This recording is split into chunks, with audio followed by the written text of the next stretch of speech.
What's up, guys? It is your girl, Sarah from Sarah Styles here on Weekly Accountability. I almost said What's Up Wednesday. That's not a Wednesday. Today is, You're early. You're really early. I don't know what day it is. We had a snow day today. So the kids who are remote learning were actually not in school today. So then it like throws it off even more. Anyway. It's whatever day you want it to be. It feels like that. This whole year feels that way. So Yeah. welcome to Weekly Accountability. I am your girl, Sarah from Sarah Styles. I am a reseller. I'm a mom of 3. I also have a degree in mathematics and have dashboards for the reseller to help you look at your numbers. My channel is dedicated to helping you figure out and how to meet your truest potential using your numbers. We probably won't talk too many numbers today. This is just a weekly accountability. I like to have different resellers on because I think everybody has something to bring to the table, whether you've been reselling for 10 years or you've been reselling for a couple of months. We all come with a different background. You don't get a degree in reselling, right? So I think it's kind of a cool profession because everyone comes like, oh, in my previous job, I did that. Everyone comes with different skill sets that I think we can all learn and grow from. And also it's very isolating. So I don't get to talk to resellers. So it's like my weekly staff meeting. It is open to anybody who would like to join. So if you want to come on live on the call, just send me a DM on Instagram and we will set you up. Today, that's my spiel. Let me introduce you to Ashley. I'm actually going to have Ashley introduce you to Ashley, but this is Ashley. She does have a YouTube channel and an Instagram. So definitely make sure to follow her as well. She has great content. We're going to get into some weekly accountability. But as I wait for people to hop on, Ashley, if you want to introduce yourself, who you are, where you're from, what you do. Yeah, all the things. I am Ashley. My Poshmark Closet YouTube channel, Instagram, all of that stuff is Everyday Style. I know it is spelled incorrectly, but that is because my last name is Day, D-E-Y. I've had people like, that's not spelled right. Trying to be cute, trying to be punny, but and then also sometimes people can't find me, so it is D-E-Y. I am I guess it's been 2.5 years being a full-time reseller. I feel like if you could have a degree in reselling, I probably would have one. My background is in fashion, e-commerce, vintage, social media, marketing, kind of literally all of the things that I do now is like every job I've had in the past. And I've kind of always been a reseller. Like I used to thrift things and then sell them to buy sell trade stores. And I was on eBay like late 90s, early 2000s. Even before I was 18, I was on my dad's account buying and selling stuff. And then created my own account, I think in like 2004. Then went to college. Still, eBay helped pay for school pretty much. And I would just flip anything and everything that I feel like I could make some money on. And then all thrifting? Are you a like diehard thrifting? Yeah, or like Craigslist. I'm surprised I didn't get murdered. So like I would like find like free music equipment, Craigslist. I'm like, I gotta go check this out. like 17. I'm like, yeah, sure, I'm going to Oakland to get these free drums. It was great. I had a wonderful time. Went to college, then worked for a couple e-commerce fashion brands, worked at Roxy and Quicksilver and Texan, then moved back to San Francisco and started working for ModCloth. So then got we lost you. Oh no, I'm cutting out. Did you lose me? Am I back? Yeah, we lost you at ModCloth. You worked at ModCloth. Oh, yeah, and I was the social media manager there, but learned a lot more about vintage and secondhand.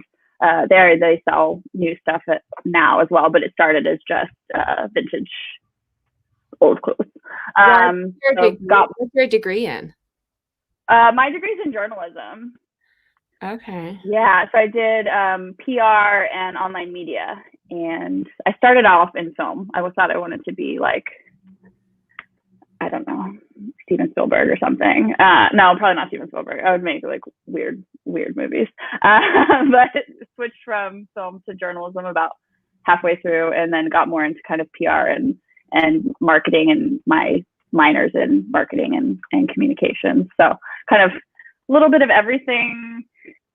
And then now that's what I do. I am so jealous because my background's in data analytics and math. It's no surprise. See, I'm like, I don't know any of this stuff. Like, I know we need to like team up, and this is 100% why businesses are made. And as resellers, we're a team of one. So I'm like marketing, I'm data, I'm I'm the CFO, I'm the sourcer, I'm the social media. Like, I'm not equipped to do any of this. I'm like, I want to be creative director, not CFO. I know, so we need to team up. And this is where but I don't want employees, and I don't want to deal with that. So I'm learning and figuring it out. But I'm working on a course, and I'm like, okay, I have the course, I have it built out, I have it all done, and now I'm like, now I have to market it, and I have no idea how to do that. No clue. So watching videos and just hoping that people find me. Yeah, I mean, that's what most of it is. Because I know. And you have a degree in this, and this is where I'm like, oh, it's just numbers. Just do it because it's I'm familiar with. But I look at other people's, and the colors look good, and the photo, it's really engaging and catches my eye, but I don't know how to do that. Yeah, and I guess some things, and even with reselling too, there's some things that just kind of come more naturally, and then you don't realize that other people don't know that as well.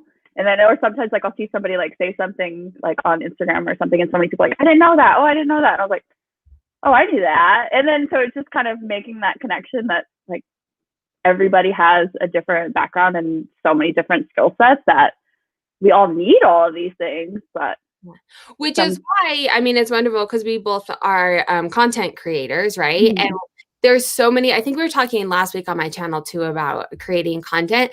And everybody, I mean, not so many people can have a channel and be successful because your channel is going to be completely different than my channel. And the same person can get value out of both. And some people might be all right, Sarah, it's too much data for me. I'm not going to watch her, but I'm going to watch, Ashley. And there's so much, there's room for all of us. And so if people are, you have a channel, but I get a lot of questions I just want to start. What should I do? There's enough for everybody. Just start making content and you'll kind of grow into the niche that you want at. But I want to ask you kind of because you have a background in this, how do you go about building your content and helping, or what's your, let's step back. What is your purpose with your social media? And how do you go about navigating through that? Yeah, I think the funniest thing is for the longest time, I didn't have a reselling Instagram, or I didn't have a YouTube channel, all of that. It was things I was doing for other people and other companies, and I wasn't doing it for myself. And I spoke at Posh Fest when it was in Chicago. So it was a couple of years ago now, and it was on marketing and branding. And somebody's like, oh, what's your Instagram? And it was my personal one. It was Ash McDay. And I was like, it's pictures of my dog. And they're like, you don't have, you just spoke for an hour about how to market yourself and you don't have a channel. And I was like, I should probably have an Instagram channel. It's very valid. Yeah. And so I just started it right after that Posh Fest. And then I just started YouTube, I don't know, maybe a year, 2 years ago. I'm not very consistent with the YouTube. But that's the hardest thing of doing it for myself. And I kind of, even now, still kind of put it to the back burner of reselling is first. That's what's making me money. That's what I'm excited about. And I also think background, kind of a little bit of a brick from, and I didn't have to do it. I could list stuff and it'll still sell. I don't necessarily have to market it, and that's just kind of an extra. And so I kind of took a little bit of a step back. I think it was also burnout, where I was I don't want to do Instagram, or I don't want to look at this all the time. And then just kind of recently starting to get back into it and feeling it's fun again, and not that I have to do it, and it's because I like it. And there's formulas and algorithms and things like, oh, if you put a question at the end of your Instagram post and here's how to get more clickbaity YouTube things. And like, I know all the tricks, but like sometimes it just doesn't feel like real or authentic. And I'm like, I want somebody to like this because they like it, not because like double tap if you agree. And like, sometimes that just feels kind of icky and fake to me. So I'm just like, I'd rather just be a little more real and like less salesy, marketing-y. and I see what you're saying, but you're coming from like this background, right? Yeah. So I was just like, that's all I knew. And I was like, I need to just not do that for a minute. I personally, I'm not even on social media myself. I'm on it for my business. I didn't have a YouTube account until I started a YouTube channel. So like I started from scratch, and I never had Instagram except for my business. And my one I post like maybe a picture of a kid once a month. Like I am not by any means. Yeah. And those double clicks for people that don't know the algorithm, like I'm all about supporting other people, but until I started doing social media, I didn't realize that I should be clicking to support you. And so I think it is helpful. Like for us as content creators, it feels like, okay, we're like doing this all the time but like I click the like button when someone tells me to. And not because I'm like, oh, well, I have to do it, but like it doesn't like, cross my mind. Yeah. I think I was just like literally just burnt out from all, and like, okay, I'm gonna take a step back, not do as much, and yeah, I feel like now it's not what I'm staring at all day long, and like have been for 20 years. And it's hard to manage because you made a point. Like reselling is where you make the money. Content I monetize on YouTube, but that's not paying my bills by any means. No, and Denali, she said, I love how she says you make hundreds of cents a video. And that's truly what it is. Unless you're like the, 2% of YouTubers that can make a full-time living that are doing this full time, like legit full-time, years getting there. Though most resellers, even the big resale channels, it's still part of their income, right? And for us, like we're both monetized. I mean, you're talking like, I think my last video made $1. And it's my video. So like it's very time consuming and you're not making in the money. So I want to ask you, I like asking this question, why are you doing it? And is it worth the benefits for you? I like it just because it's fun and it adds another element to the, like you saying, like this is a lonely job, like team of one, and it's more of just kind of sharing my experience and then finding other people like and doing things like this, and like having like coworkers. Like I feel like everybody's my coworker, like on Instagram too. And it's just I like seeing other people's content and what other people are doing, even if it's something completely different from me. Like I follow a lot of people now that just do selling just through Instagram and doing Instagram lives. Like I find that fascinating. And so like I like seeing what other people are doing, even if it's not something I'm incorporating into my business. I just like supporting everybody. So I was like, well, maybe other people want to do that with me. Maybe they want to see what I'm doing or what I'm working on. And it's just kind of fun to look back on older videos and things other than like actually seeing the growth and progression of things. And yeah, I mean, eventually could be another like bigger marketing tactic and other things.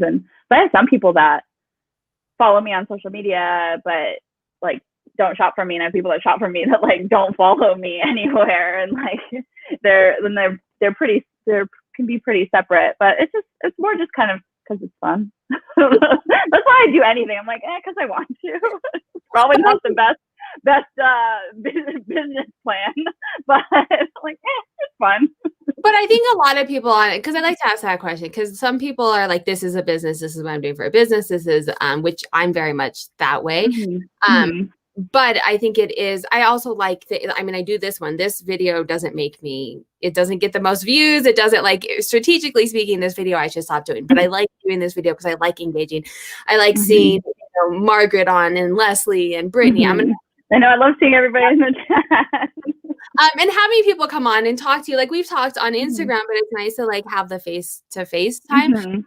And I think for people that are just wanting to start out, like that's just a good way. Like do it, make videos, do what you want to talk about. I usually am like, what did I do this week? Okay, let me make a video about it, because if I'm doing it, someone probably has a question about it. Like, it was probably helpful to someone. And then if it doesn't get good analytics, then I don't do another one.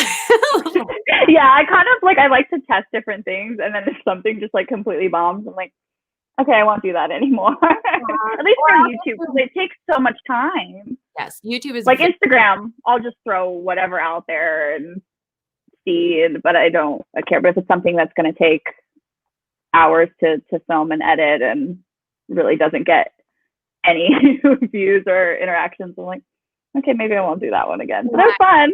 It can be kind of devastating too, because you spend so much time on it, and then you're like, well, that sucks. No one saw it. Yeah. Well, and I also try to not spend too much time on it. And so a lot of things, like I just did a tour of the my new office last week. I think that was like the first video I'd posted in a couple of weeks.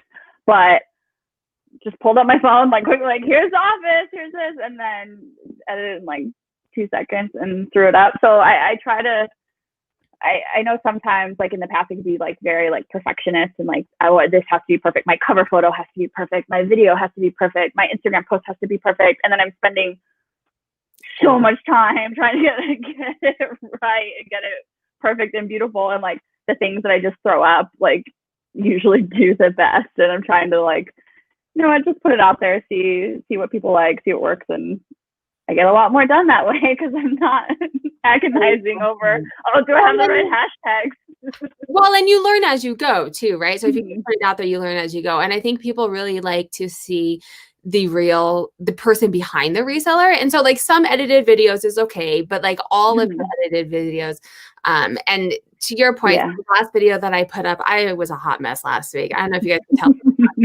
but I was a hot mess last week. But I was like, I'm still going to get the videos up. And I put a video up. I thought it was going out Saturday. I thought I scheduled it. Oh, yeah, I remember you saying. And my husband was like, Sarah, you have a new video. And I was like, oh my God, I do. And so I went to and like, it had already gone up. And I was like, well, Saturday mornings are good for me. I'm going to try, know, and it went up Friday, and it's my best video. I'm trending to be one of my best videos, and I edited it, but I uploaded the raw one and not the edited one. So I spent the time editing it, and but someone told me if you make mistakes in your videos too, it can help because people like to comment and call you out. Like, and so I had a couple of people that were like, you didn't put the video in the intro, and I was like, yep. Life happens. I'm a mom of 3. I was sick, and that's what happens. I don't have any kids. I'm just lazy. We haven't chatted. I mean, it's just been going and going. I do want to check in with the chat, and then we will come back and just say hi to everyone. So Margaret is here. What's up, Margaret, the Grumpy Thrifters? I'm glad to see you back here. I know you had some stuff with your daughter getting a job. Congratulations. Leslie is here. If you guys don't know Leslie, she was on last week. She got monetized. Hey, Leslie. Yes, we all love Leslie. And she has Leslie, feel free to let us know a little bit about it, but she started a membership program, I think. I saw, so definitely check that out. Brunch with Diva. I am having brunch with her in November. So keep an eye out for that. Vandy's Closet. We love Vandy's Closet. She was here last week as well. Great thread up content. She just started following me on Instagram, and I did a happy dance.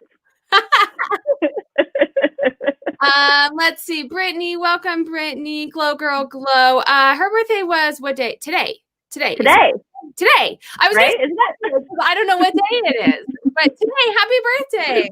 It's Wednesday. We missed it. No. It was 4 days ago. That's how my day's going, and it's only Monday. So Vandy's Closet saying, man, I suck at asking questions in my IG post. I like asking questions because I use it. I use Instagram more as like interacting. Like YouTube is teaching. Like I get on to teach this one. Like I get on to teach you math, and I do it on Instagram a little bit, but I feel like it's really hard to get the content that I want to get out in like 2 paragraphs. So I use it more as like interacting, like, hey, what are you guys doing today? Or how do you do this? Or let me show you a quick tip. I feel like if it makes sense, like I like asking a question, but I don't want to think, oh, well, I need to ask a question because that pleases the algorithm. Let me just throw up a random question that's irrelevant to anything about this post. And I just like to do things that like feels right, I guess. Like I don't want to just do it for the sake of doing it. I think your feels right is like you feel like it's intuitive because you've probably been doing it for so long, right? So you can probably still make a post that's really good and gets engagement without having or to. Not. I'm trying to give you the benefit of the doubt. I know. No, but sometimes no one likes it, and you just have to go with that too, and not go, oh well, why didn't anybody like this? Is it because I asked the wrong question, or is it because I didn't do this? I just think, okay, no one liked that. On to the next one. Put it up. Yeah. So Resale Secrets is asking, have you ever considered the distinction between branding your business versus branding yourself? I'm crazy about the latter for the people I hear use that language. Yeah. I guess for me, like, technically, like, I am my brand because everything that I sell and do is kind of an extension of me. And like, I like to post things that I like or do things that I like and sell things that I like. If there's things I don't like, I'm not going to want to list it. I'm not going to want to share it. So I usually will just like send it to ThredUp or take it to another store. So for me, yeah, I feel like, I don't know, but I also feel icky of saying like, this is my brand. But it is. But I am my brand. And so it's kind of. When you're a team of one, where am I? When you're a team of one, and even if you're like, I know, it's like, which way? I mean, even like I have a lister and but like it is my brand. And because it's my brand, I don't have enough money to pay someone else to be the face of the brand. Yeah. Well, so and I have to be it. Yeah. But I even think back to when I was at ModCloth and we had 100 employees and like Susan, the founder, like everything was still very like her, even though people may not know who she is or anything about her, but like we all know, like, would she like this? Yeah. Does this post sound like something her, like even though she wasn't necessarily like the person behind the scenes, they still are. So even if I don't think I'll ever have like hundreds of employees. I can't deal with that.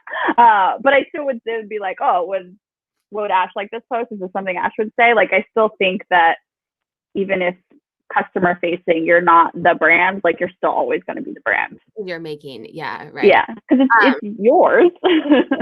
And I think as I'm thinking about this, I think what's hard and maybe the queasiness that's coming out, like for me, is when it says versus branding yourself, because I still like to have certain things that are not everything is my business, right? And I think when you are the face and you are the brand, it's hard to make that separation, right? Like I put some things about my family and my kids, so like you guys can see that I'm like not making it up. You met them. I don't know. See them. They told me it's almost their birthdays. My daughter's birthday is on Friday, the day before Halloween, 30 minutes before Halloween. She's very excited. But that's valid. I think it is important to make the distinction. And everyone is different. Some people like to be more in the public and some people less.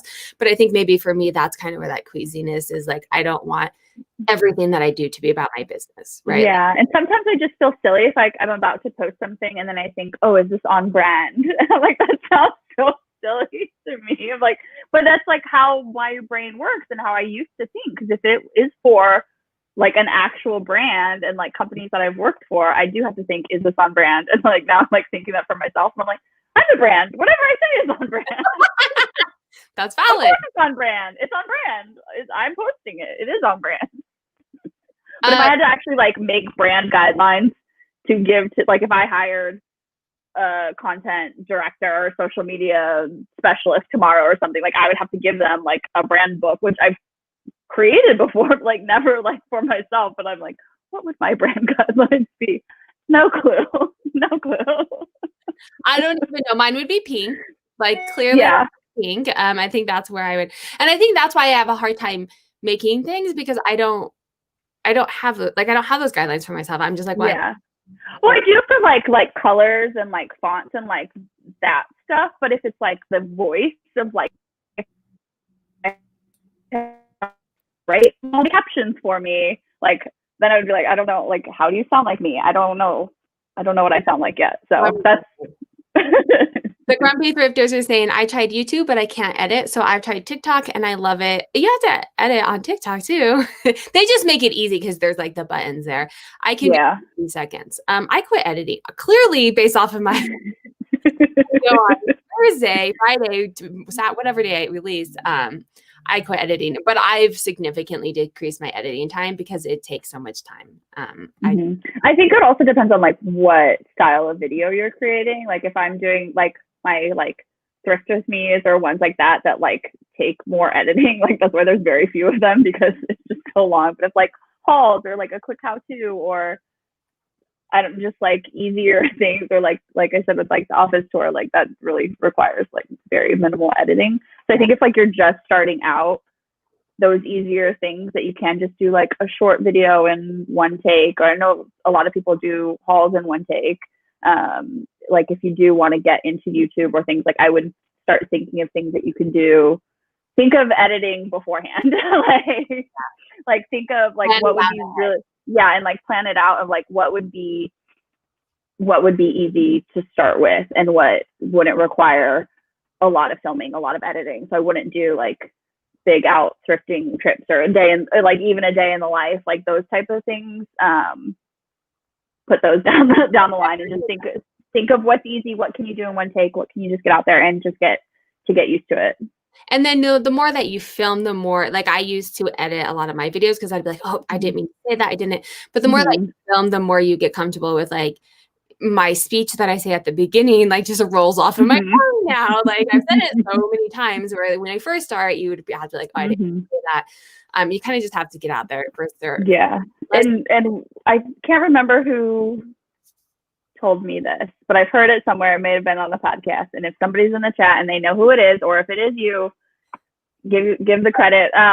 But it was, it might've been Lori's Boston Found.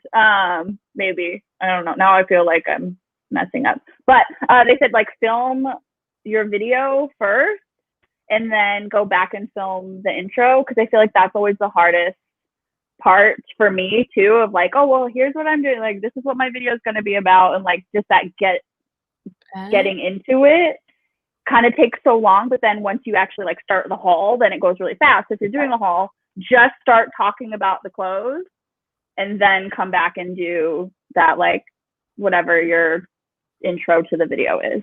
That's interesting. I usually do my intro first, and it usually does take me a couple times to be like, all right, let's get into the like moment of this and let's get going.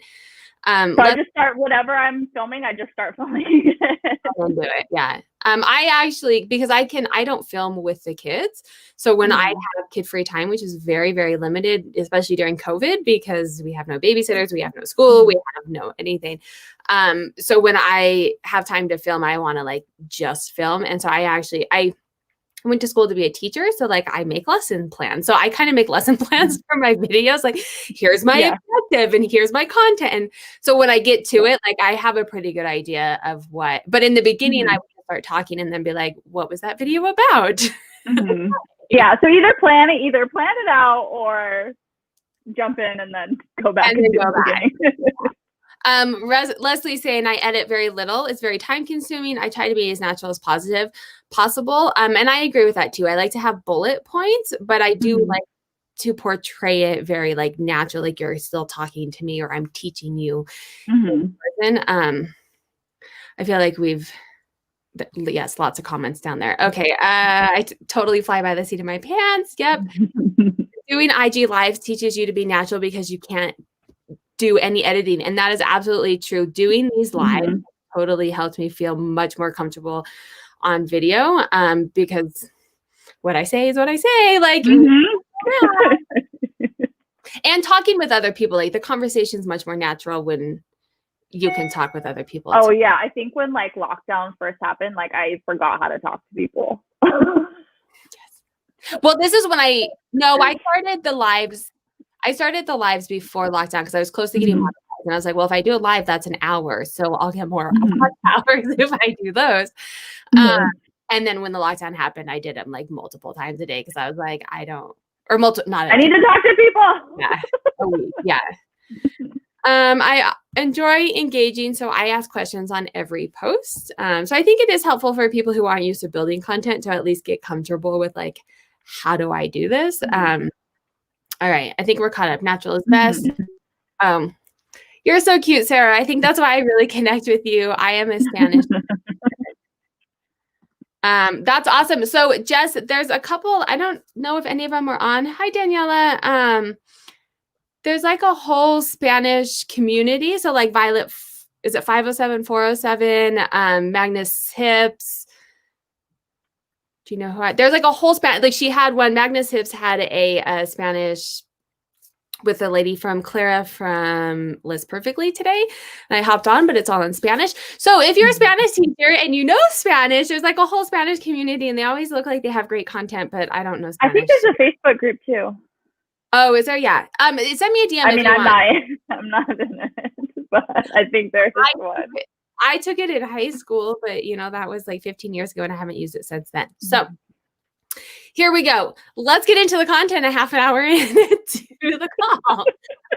We can talk, and if there's anything that you want to talk about, I do actually want to talk to you about. So you are a full-time reseller, and that's hard because you don't, like, you have highs and lows. I'm noticing, I mean, you get highs and lows, and how did you get to the point to be like, okay, this, I can sustain this long-term, and this, because like one day or something, 1 month it's bad and 1 month it's good. And how do I make sure to stay motivated? And I think it's just from doing it for so long that it was always supplemental. And then I started on Poshmark when it launched, and it was literally just to clear things out of my closet because I was still working in fashion and had a very generous discount. So lots of clothes, I'm sure. And like living in San Francisco, my closet was this big. Where is it? There we go. And all my clothes like just packed into it. So when I first joined Poshmark, it was literally just to clear out things, and like I'd buy new stuff and constantly. And so that was still just kind of supplemental fun money, also more of just a way to clear out my closet and have money to buy new things. And it wasn't until I moved to Austin, which was 5, almost 6 years ago, that I started doing it more because I had more space to store things. And there's some really awesome thrift stores here and lots of things that I just started doing it more and more. And then I started making more and more. And it was still just kind of extra money, pay off student loans, pay this off, travel money, still just fun. Never really, my end goal wasn't like, oh, I'm going to make this my job. It was just like, this is a fun thing I like to do. And then I had another, so the 2.5 years ago, I had another job, and then was not super happy, not going to diss anybody, but just not the happiest with my role. And I was kind of on Poshmark a little bit more during the day, and just sat down with my husband and I was like, I'm really not happy with this gig, and I'm making more on just Poshmark than I am at my job. And he's like, okay, you answered your question, like quit your job. I know, but I'm the same way where I like have my mind made up, but I need to make sure that like someone else needs to hear it, right? Like I don't necessarily ask my husband for permission, but he's like, I don't know why you're telling me this. You already know what you wanted. Yeah, and I was like, more, and like I was just kind of like, well, I'm making more on like just Poshmark than I'm making at my job. So, and I was like, some months not as much, but like it kind of all evens out. Listen, it's like, I think you're saying you want to quit your job, and I was like, yeah, I guess it is what I'm saying. I want to quit my job. And so it was, for me, it was a very like slow build, and it wasn't like, oh, I'm going to save up a bunch of money and then quit, or I want this to be my job. And it was just very, very slow, but very natural progression of becoming full-time. And yeah, I think after, so many years of doing it, I kind of know like, okay, this season might be a little slower. I might be a little lazier in summer, or I want to travel more in winter, or things like that, and kind of knowing a little bit more about like myself and my work patterns, and then also like the seasonality of things. And I think also having a background in fashion and e-commerce and knowing a lot of those trends for big businesses and kind of applying those things to myself as well. I feel like it's a different horse during the pandemic, and I thought like at one point I was like, I'm not going to do this anymore. If I can't thrift, like, guess I get a job and just like, do I still want to keep doing this? Is this still going to be a viable option? Like, are people going to want used trash anymore? And I know, but it was kind of scary in the beginning because you're like, is it going to be like, are people going to be scared to buy things, or is it going to be good? Mm-hmm. Like now people are online more, right? Yeah, like ours thrift. Yeah, or like ours. Yeah, or is it going to boom, or is it people don't want it, or like thrift stores going to shut down? Like we still have some stores here that are still closed. So I was like, am I going to be able to get inventory? And I started looking into liquidation or sourcing online. And one of the reasons why I love this job and love reselling is thrifting and the hunt and like saving things. I'm like, I don't want to just do retail arbitrage. And like, that's not why I got into it and why I love it. And like the thrill of the hunt and the thrift and that part of it is what I like. So I was like, well, if that part, like if that didn't exist anymore, I wouldn't want to do it anymore. I know I've been doing pallets lately because of time. Like I don't have it shut down and kids are all at home and stuff. And so I was like, well, I'm just going to try pallets for now. And I wanted to get a feel for it because if the store shut down again, then I wanted to be like, okay, now I know how to do it. Yeah. I never had a death pile and then everything shut down. And I was like, oh, well, I did. I know. I was like, it was a terrible idea. Had I known there was a pandemic coming, I should have. But I was the person that was like, if I buy it, I don't go shopping until I list it. And then the pandemic happened, and I was like, well, shit, now I have no inventory. But I went thrifting this weekend because I just missed it. Like I was like, I haven't been sourcing it, like thrifting in months. Oh yeah, same. I did like a couple like little trip. Well, because we moved into the office and we needed stuff for it, and I was like, I'm gonna peek at the clothes and like got a couple things, and then just a few days ago I did like an actual like big thrift trip, and I was like, oh, I miss this so much. But it's different now because I had to like I don't know how your guys' stores are. I didn't do the bins because it's even more time consuming because you can only go for so long and then you have to come outside. And then like, I was like, I'm not dealing with that chaos. But the thrift, we don't have any rules. Oh, I haven't been. This is everything that I've heard from. Yeah. Ours doesn't have any rules, which is also kind of terrifying. Yeah, you're in Austin. Yeah, so you have to wear a mask, and they like recommend social distancing, but there's no like wait in line for a number or 2-hour time limit or like things that I see like other people posting. Like ours is just pretty much business as usual. So I've gone twice, but yeah. I'm also not the person that like rushes to the new bin anyway. So because I just don't want that in my life anyway. So I just kind of sit in the back and like go through other ones, which like I did before the pandemic. So I still just did that, and I got a handful of things. It was still a good trip. It was hard though to wear because I went for like 4 hours, multiple different stores. I took my mask on, but like not being able to drink water and like just breathing in the air is exhausting. So I am glad that I have a little bit of like I can source a pallet and then thrift, to kind of supplement when I want to. And it's nice. Daniela is saying that this is the first time that she's had a death pile and it's given her anxiety. And that's how I normally am. But now when it gets down, you guys can probably see, well, it's kind of dark back there, but I have like a lot to list. But when it gets down, when I get under like, because I list 50 a week. So when I get under 100 items, I start to get really anxious because I'm like, what if things shut down again, right? And then what if I don't have anything? So I'm like the opposite of how I used to be, where I was like, I can't have stuff. Now I'm like, I don't trying to find a middle ground. Ahead, yeah. What's up? Oh, Lori. There's Lori. Hey, Lori. And I knew like last week or the week before, I was like, okay, I have to go thrifting because I was getting to like bottom of the barrel stuff of like, oh, I thrifted this ages ago. And like, if I didn't list it then, it's because I wasn't that excited about it. So I felt like it was like my not as good stuff. Yeah. And then, or like people were giving me things and I was like, and then I was not working as much because I wasn't excited to list it. Cause I was like, oh, this is just like stuff I got from a box or something somebody gave me or something I thrifted 2 years ago and forgot about and don't like it anymore. And so I was like, I need to go thrifting. I need to be excited about the stuff I'm listing again. Yeah. I think a lot of people, and leave us notes in the comments, whatever. If you guys are over like, there. but yeah. But I think a lot of people are like that too. Like, and this is why I don't do the bins a lot either for this reason, because I find myself at the bins talking myself into more stuff than I would if I have to pay a little bit more. And I get excited at the bins for it because I'm like, oh, this is only $1. And then I get home and I'm like, why did I buy half of this stuff? I don't want to listen. Yeah. So what I've been doing with the bins now, so there's a couple buy sell trade stores that I know what they are currently sourcing for and what they want. I don't know, like you can just call up like Plato's or whatever. Usually they'll post online, but like, what do you guys need right now? What it looks like, what styles are you looking for? And they're like, oh, we want X, Y, and Z. And like, so I'll look for that stuff while I'm at the bins.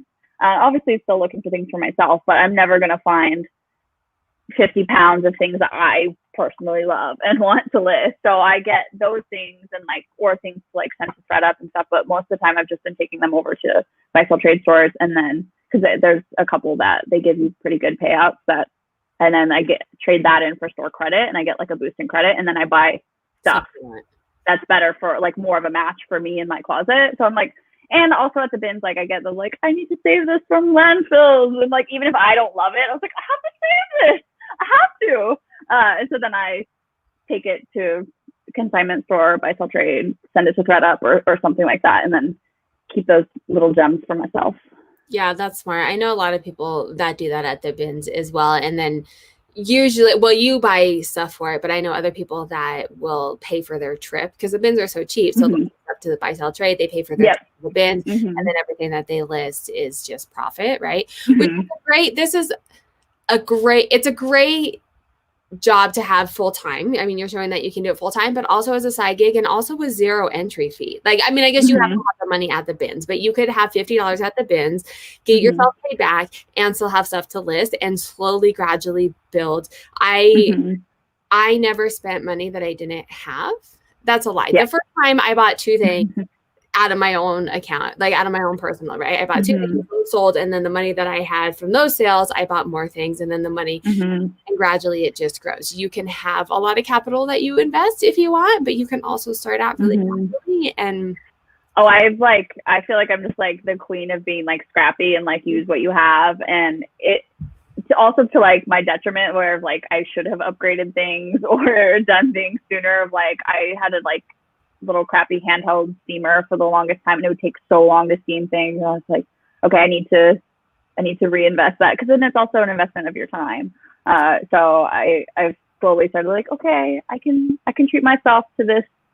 I can treat myself to that. And that's like with having the office now too. And I'm like, okay, yes, it's now a monthly investment that I wasn't paying because I could work at home for free, but I'm more productive. I don't have my husband. He's never going to watch this. I don't have my husband bugging me.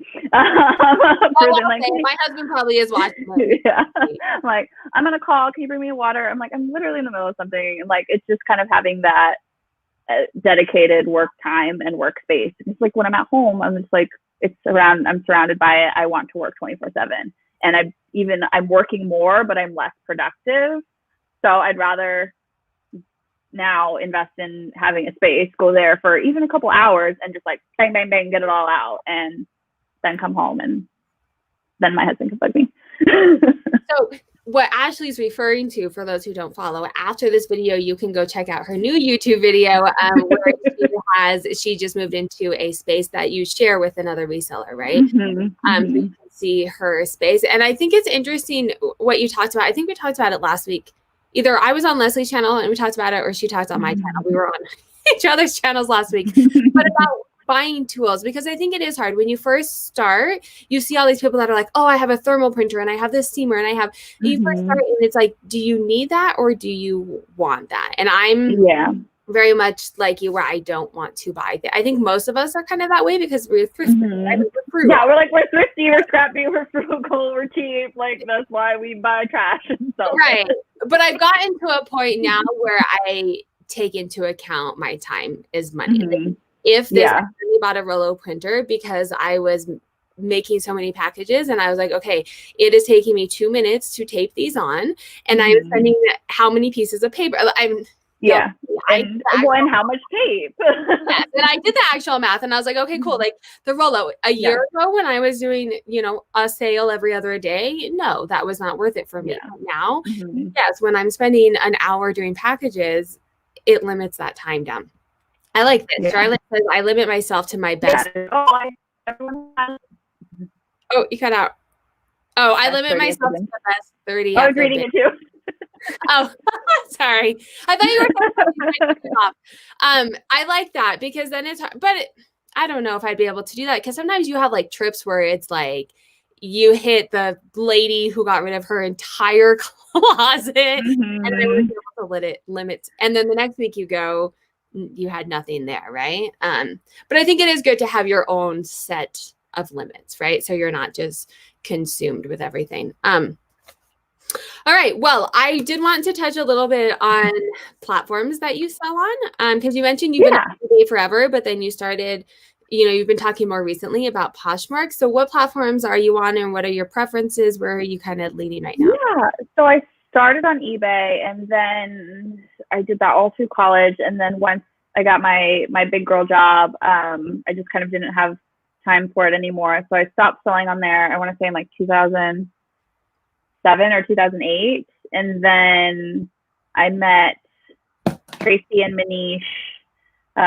founders of Poshmark, for people on Poshmark. I met them before the app had launched, and it was just at a fashion tech networking thing. And Tracy was like, "Hey, you seem like you'd be into this app. Can I tell you about my app?" And I'm like, "Sure, what is it?" And she was explaining it to me. I'm like, "This sounds so cool." So I got to beta test the app before it launched. But even then, I was thinking like, this is going to be my job. I'm going to resell clothes. It was still just as like, hey, sell things you're not using anymore, get money. And I'm like, yes, I need that. So I've been on Poshmark, since, oh my gosh, next year is going to be 10 years. So you're an OG. Yeah. I think Manish said I'm the 12th person on the app, like including employees. That is crazy. Because there's now, like, what did they say at Poshfest? Like 8 billion or is 5 billion? I mean, like, and Chicago was the first Poshfest I was able to go to, and I still didn't realize like how big it was. I was just like, oh, here's this fun app that I get rid of my clothes on, and like not realizing that it's like a huge thing. And then I went to Poshfest and I was like, this many people know about Poshmark. And it was like, I was just so surprised that it was, and then like each year it's just gotten bigger and bigger. And then when they're saying like how many people are on the app, I'm like, holy cow. That's crazy. I don't know why I didn't take you as an OG, I don't know. Like, because I don't have 10,000. Oh, I think my earphones died. Oh, no, just because the way that you talk about Poshmark is still like really. There we go. Oh, can you hear me now? Yeah. I'm just going on the computer now. I don't know what I was saying. But we're happy enough. If people do have questions, now there's feedback. Were you putting something away? Yeah. Okay, we're good now. I think I could hear your things going away. Oh, you mentioned vintage. So is your closet mainly vintage? No, I have I'll sprinkle in like a few little things, but yeah, it's mostly modern. Oh, I can't hear you. How's that? Yes, you're back. Technology. My background is not in IT. No, so I do know vintage and like have done it in the past and like did Etsy for a little bit, and that's mostly just from stuff that I did learn at ModCloth. But my closet now isn't vintage. It's mostly modern. It's a random hodgepodge of things that I think are cool. So do you buy things that, like, if there was something that you don't necessarily like or think is cool, but it'll sell, do you sell it? Or do you like to keep a curated closet that's very like, this is my style and this is what? Yeah, for Poshmark now, I I kind of go back and forth, and originally it was just my clothes. So it was absolutely just my style and things that I like. 'Cause they were things that I bought for myself. And then as I started doing like more like reselling and flipping, and like, oh, this is kind of more of a fun side hustle. I would see like what other people were selling and kind of just doing a mix of everything. And then some things would do okay and some things not so good. I'm like, why did I buy this? Now it's just been sitting here for 2 years. And so then I started going back to like more curated and just my style. But then, like I said, during pandemic, I was just selling whatever I could sell again. Like, here's what I have. And so now I'm trying to go, now that I can thrift again, and try to get back into just more of like my style. But as far as like eBay and ThreadUp and whatever, that's just like whatever I can make money on. But I want like Poshmark. And then I also last year launched my own website, which is Everyday Style. And so that and Poshmark are going to be a little more curated to me and my brand. But other platforms, it's just whatever will sell. I don't think those need to be as curated. Oh, so you don't have everything on all the places? No, I am not coordinated and organized enough for that. So like there are some things that will be cross-posted, but it's like more of like everything will be on, well, I'm trying to like redo my Mercari right now. So I think there's only like 2 things on there, but I feel like everything's going to be on eBay and Mercari, and then a limited selection will be on Poshmark and my store. So why a limited selection on Poshmark? Because I just like how it looks. Okay. And I feel like, and that's just more of like that audience and like following people. And I'm asking because I was actually thinking today, and I might do a video on it, but I've done kind of a video. But anyway, so Poshmark, the bigger, like, let me say this correctly. Resellers, I feel like in the reselling community, it's like you have to have this ginormous closet, and you have to make a lot of money, you have to have all of this stuff. And it's not necessarily true. And on Poshmark, it can actually, like eBay, it's whatever, because you can send out offers to everyone. You can run a sale. You can, like, the bigger your closet, it doesn't matter, the more exposure. Yeah. But Poshmark, a bigger closet can actually, I think, hurt you. Because you have to share it, and there's a limit in sharing your items. If you do it too much, right, you get in trouble. And if you have a big closet, you can't share your items as often. That's why I was asking. So I didn't know if that had anything to do with, like, if you share 200 items, you can share those every hour if you wanted to, because I like having like around like between like 500 and 600. Like I feel like, well, for some people that's probably a huge closet, but I feel like that's kind of like my sweet spot, and for the amount that I can share, and also like the amount of sales that I get. Like I feel like I get more, and like when I get like over like 700, I feel like my sales start to slow down more. And it's, yeah, like you said, like you can't share it as much. And I also like, I don't like looking at large closets. Right. Especially as a shopper, because if I find something that I like, I'll like, if I'm searching for something like a Free People sweater, so let's say, and I find one I like, okay, I'm paying $7 for shipping. Do you have anything else that I might like? Maybe you'll give me a discount. And then I start looking through your closet, and if it's like men's ties and kids' shoes and like all this other stuff and like all these different styles, I'm like, oh, I don't want to like filter through all this just to get this top. Then I look at someone else's closet, they have that same top. I look at it, there's 100 other things that like speak to me. I'm like, ooh, I'm going to shop from that closet. So I feel like there's people that want to just like cast the wide net and like sell everything to everybody. But I just kind of like the more like thinking of it like a store. And I don't want my store to be Walmart. Yeah. Well, and I think, and eBay, I'm not on Mercari, but I feel like Mercari might be that way as well. But eBay for sure. Like, and eBay's search functionality is so much better than Poshmark, right? And so I'm wondering if I may go down that route. If right now I have everything on Poshmark and everything on eBay, but I was thinking today, and then just talking to you with this conversation about limiting what I have on Poshmark and making it more curated, because for that purpose, so that people can go and find things, not because I care about a curated closet, because I'm not particular about that, but I do think that it would help.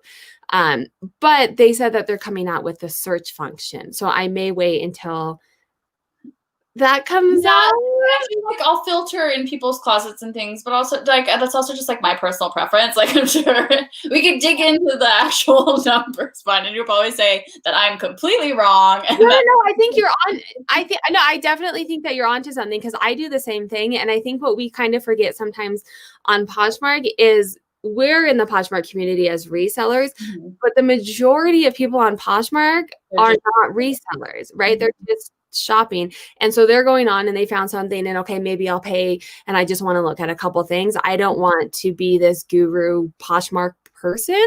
And so maybe having a smaller closet and then I can share it more often. I can send out offers more often. I think this is why I like having because I think I might lower my Poshmark store. Yeah, well, and I think, and there are still a lot of people who their closet is like their closet and it's their clothes. And so they want to find somebody, like I say, I like finding like my style twins of like, there's people that like, they have stuff that I like and they might be my size or like things like that. And I shop more frequently from those types of closets that are either curated to my style or are their actual closets. So I'm basically just going back to how I was when I started on Poshmark and just doing a few circles around and then coming back. Yeah. Well, and things change too, though, because when you first started, like a lot has changed in the app. Well, everything has changed. This is ruining our whole life right now. She's saying my Poshmark closet always seems to do better over 1,000 listings. It's so interesting how it works so different for everyone. I've never had over 1,000 listings. So maybe, yeah, because I've noticed that like once I get like 500 active listings, I'll get like a bit of a boost and then over 600 again. But then there was once I think it was like I was trying to do around 800 and I felt like I was doing better when it was like 500-600. But then there could be another boost again if I get 2,000, but I don't have my act together enough to have 1,000 active listings. I don't either. I'm getting close to 1,000 active items, but I have like multiple because I'm doing a palette now. It's like multiples. So Danielle is saying, it's funny that we were talking about this. I was over 600 listings and my closet was slowing down. Now that I am back to 530, I'm making more sales. Very interesting to think about. I've really been thinking about this and I might do a test. So keep an eye out. Yeah, sometimes I'll do like a survey because I want, like I can do it and then tell me. Yes. No, and I like analyzing the data and I do my numbers all the time, but it's going to be a better analysis if I have, lots of data. So keep an eye out. I might throw a survey out there to get an idea of, and it's always anonymous. So I don't know who you are and how much you sell, to kind of see where that is. I'm thinking just based off of how Poshmark works, the smaller, if you have 500 items, you can share that one item gets more exposure and goes to the top more often because you can share it more often. And for offers, like I can't send offers like I was when I had a 300 item closet. Yeah. And so I might not be getting sales as much. And I'll have to look, I maintain the same amount of money on Poshmark no matter what I do. And I don't know why, but I had 300 items and now I have 850 and I'm making the same amount a month. I'm like, then I'm going to quit putting items on. If I only have to stay at 300, that's less for me. Yeah. I'm like, let's do the least amount of work possible. Right. And just put it all on eBay and be done with it. And I pay a lister. And so if I don't have to pay her to list, then I'm making, I don't know. This is interesting conversation. I have had it over 1K 4 times now. And every time I made more daily sales. Well, see, now she's making me think that I should just crank it out and get to 1,000. All right. Well, stay tuned. Follow my channel and see what happens. I know. I'm excited to see what happens. I've been thinking about it. So I am going to mess around with this and do some analysis on it. There has been something within their algorithm where when you hit 100, 500, and 1,000 listing mark, you get a boost. I've heard that. I personally have never seen it. My sales have never reflected. I volunteer to be 100. Okay, done. But I think I'm going to look at this. I'm a mom of 3. I social media, I resell, I remote learn. So it may be like a month before you see a survey. But I am making a note. I do. No, need it now. I wish. I have like a laundry list of things to do. Look at closet numbers. Yes. survey. Okay, I'm putting it on. So keep an eye out. Follow me on Instagram. Follow me on YouTube. Keep an eye out for the survey. I think that's it. We're at 7:00. This was wonderful chatting with you. This is why I love having these. I have some things going on in my head, things that I might be changing. I had been thinking about that. And it's nice to be able to talk with someone about it, and everyone in the chat as well. So please go ahead and go follow Ashley. She has great content on YouTube. Head over there right now. I linked her Instagram in the live chat. And then you can, no, you cannot click on her. You haven't commented anywhere. I was going to say, you can click on you on YouTube. Can you click? Yeah, she will comment in the chat so that you can click to her, straight to her YouTube, and her Instagram I put in the live chat as well. If you guys have questions for me or Ashley and you're watching this in the recording, do feel free to leave those down below. This Monday call also goes up the following Wednesday on my podcast. So if you want to listen and not watch us, which I get it, you can listen in the background. It will be on my podcast as well. Wednesday is What Sold Wednesday. And I have a couple really cool videos coming out, one about analysis on ThreadUp, and then one on my liquidation palette. I did an analysis on that as well. So if you like content like that, do make sure to subscribe, hit the like button. And I'm going to throw this in there for those of you. I need to get my act together. You're like, I got this, I got this, I got this. I have to I get it like in reselling is kind of in the background right now. I kind of just like doing the bare minimum, not bare minimum, but I have it like pretty stable where I'm like focused on YouTube. And once I get focused, I'm like, here we go. Algorithm. I'm going to more of that motivation. I'm going to crack the YouTube algorithm. I'm not going to really, but it gives me motivation. That's it. I think, yeah, I think that's it. I don't know. That's it. Everyone have a good night. And thank you guys so much for joining.